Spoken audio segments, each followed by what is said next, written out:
Now, the number of children in Japan is at the lowest since 1950. Figures released the Internal Affairs Ministry say that there's just over 14.6 million children in the country under the age of 14.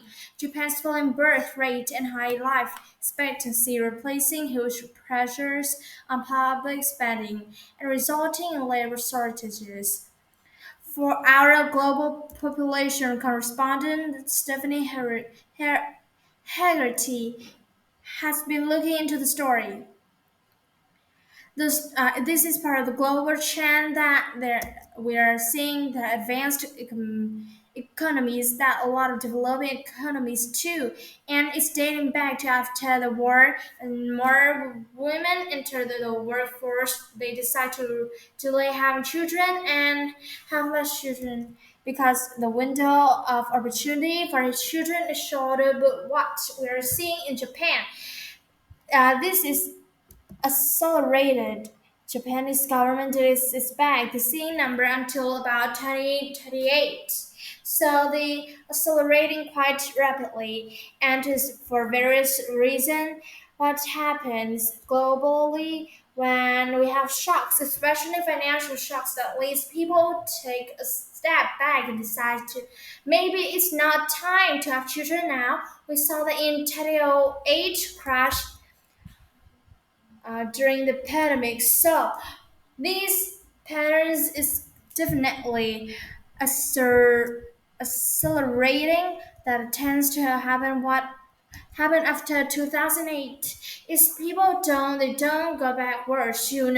Once society decide to have less children, they don't tend to then go back to having more later. I mean, over the years, sort can't forget images I've seen of children sitting at their mother desk under the desk in the workplace in Japan because things that children care are not necessarily readily available. The whole structure and system of the workplace isn't necessarily tailored for a woman to be able to have those support network. I think there are two dynamics that are playing out not just in Japan, but in neighbor China, South Korea are where the advanced economy with a lot of women in work. Japan's got one of the highest rations of women in the workplace higher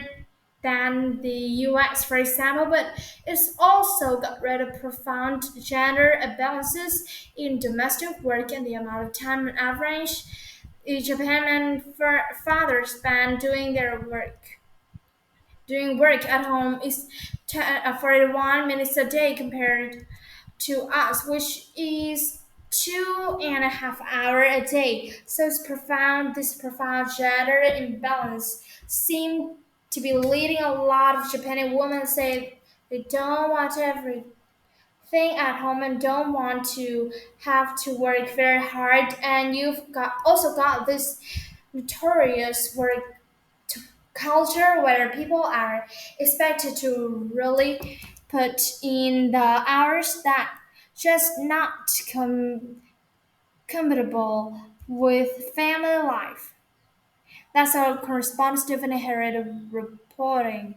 And while that is from me, the team impact you catch me on Twitter, BC Yada. Have a good bye for now.